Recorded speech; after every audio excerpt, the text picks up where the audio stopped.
Hello, my beautiful souls. Welcome back to my channel. Please like, share, and subscribe my channel. Thank you. Shri Shivpuran Shri Kailash संहिता छठा अध्याय न्यास वर्णन।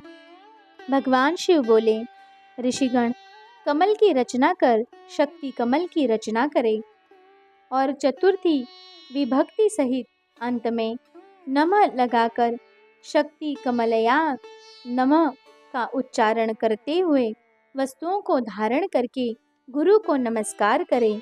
बाहर की ओर त्रिकोण व्रत क्रम से शंख की पूजा करें और शुद्ध सुगंधित जल से 7 बार गंध पुष्प से ओम की पूजा अर्चना कर धेनु मुद्रा दिखाएं, फिर शंख मुद्रा दिखाएं।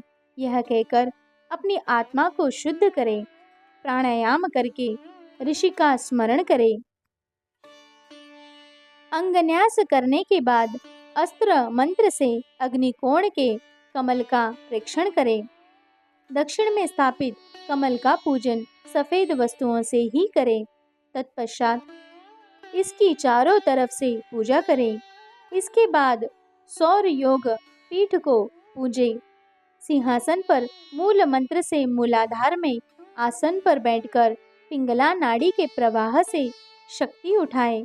जिस स्थान पर परमेश्वर शिव देवी पार्वती सहित शोभित हैं, उन्होंने रुद्राक्ष की माला, पाश खटवांग, कपाल, अंकुश, कमल और शंख को धारण किया हुआ है। 4 मुख और 12 नेत्र उनकी शोभा बढ़ा रहे हैं। तत्पश्चात सूर्य देवता का आवाहन करें और मुद्रा दिखाएं। फिर बीज मंत्रों से अंगन्यास करें। अग्नि, ईश्वर, राक्षस और वासु की 4 मूर्तियां बनाकर उनका पूजन करें। पूरब से लेकर उत्तर में मूल कमल दल से आदित्य, भास्कर, भानु और रवि के नाम से क्रमशः सूर्य, ब्रह्मा, विष्णु, महेश और ईशान का पूजन करें। फिर शिव भक्त में रत हो उनका स्मरण कर भस्म धारण करें। तत्पश्चात गुरु की नम्रता पूर्वक पंचोपचार से पूजा कर उन्हें नमस्कार करें। पूजन को विधि के अनुसार आगे बढ़ाते हुए ईशान का न्यास कर पंचकला क्रम से सद्योजात की कल्पना करें। इस प्रकार प्रणव न्यास करके देवादिदेव महादेव परमात्मा शिव को बांधकर हंस न्यास करें।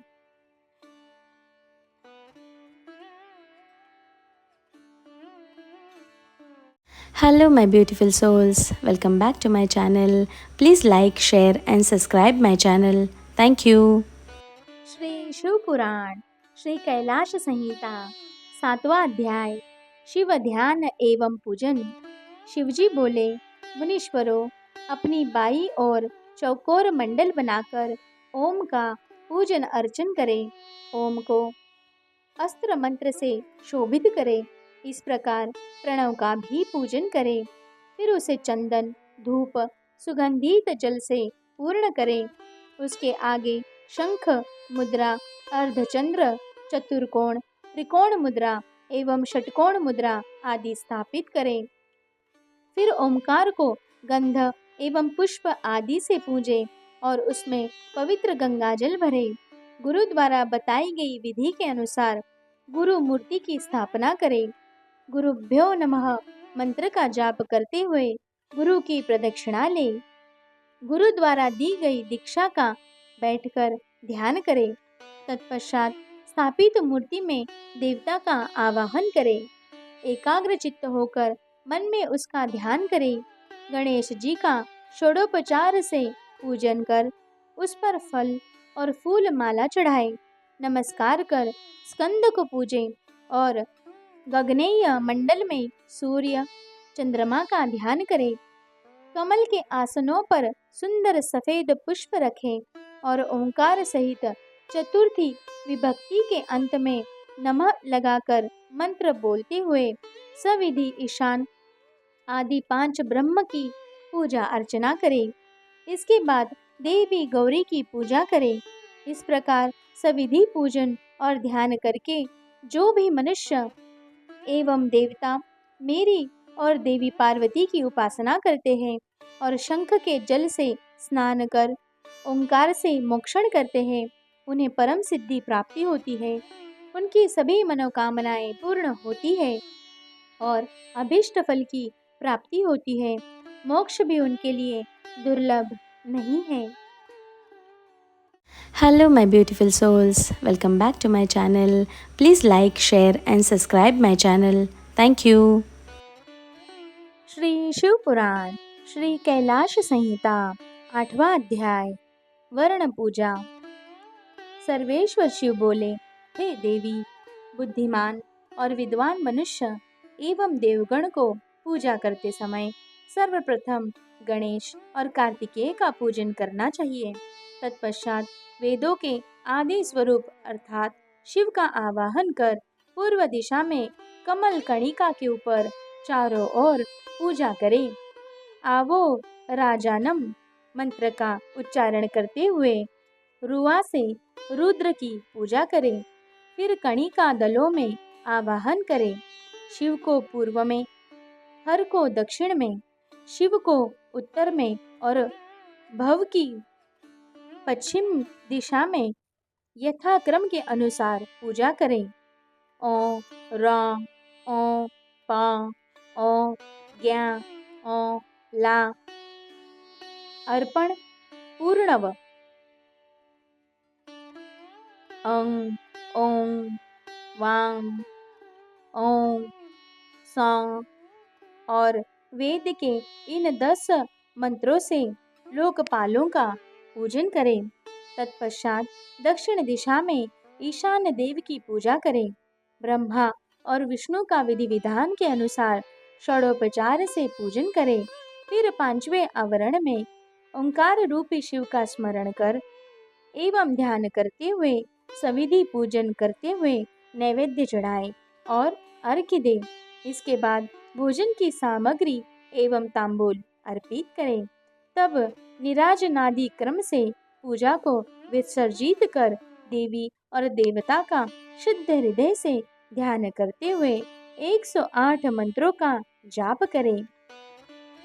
इसके पश्चात पुष्पांजलि अर्पित करते हुए यो देवानागति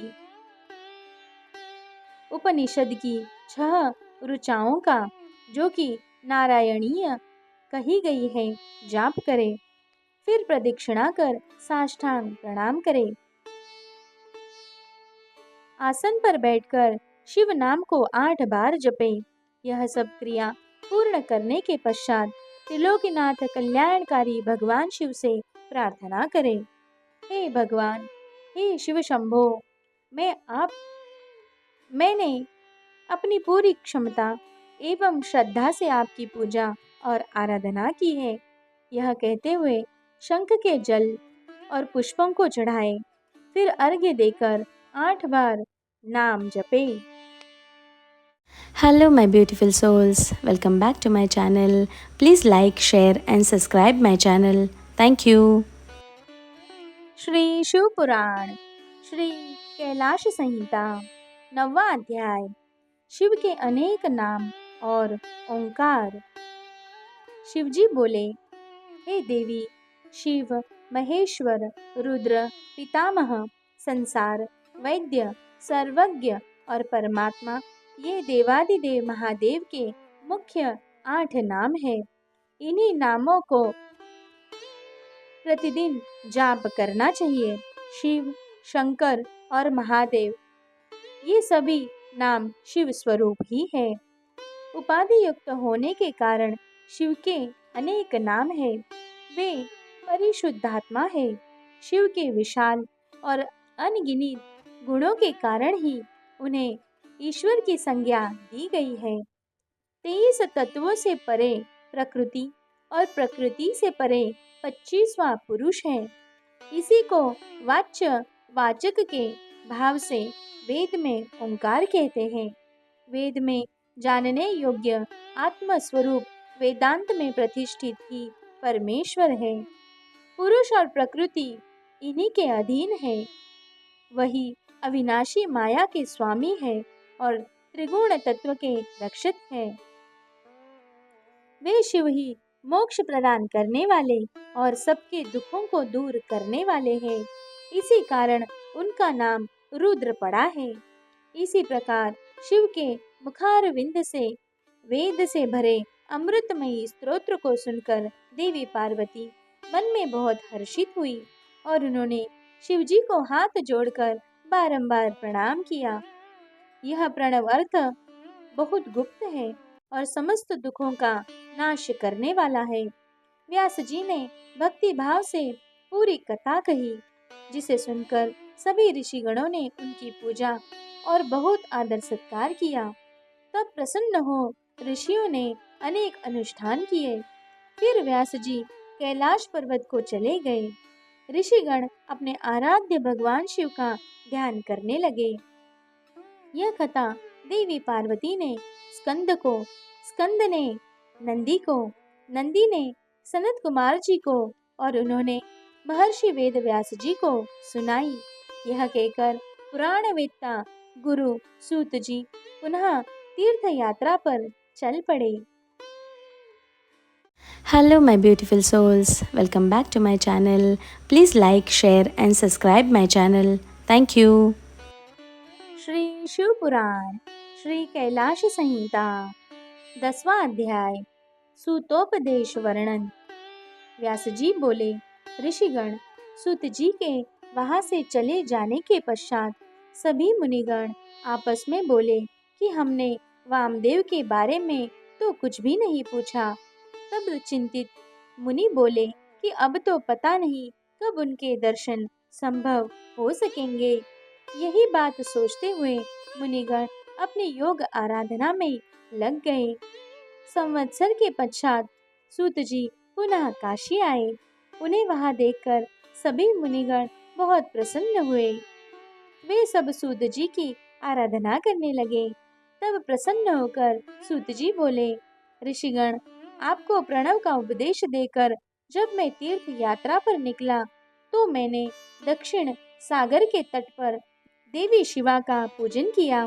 इसके पश्चात कालहस्त शैल पर सुवर्ण मुखरा में स्नान किया। फिर मैंने देवाधिदेव महादेव जी का स्मरण कर उनका पूजन किया। शिवजी के 5 सिर वाले अद्भुत रूप के दर्शन करने से सारे पाप नष्ट हो जाते हैं। शिवजी का पूजन करने के बाद मैंने दक्षिण भाग में स्थित देवी पार्वती का पूजन किया।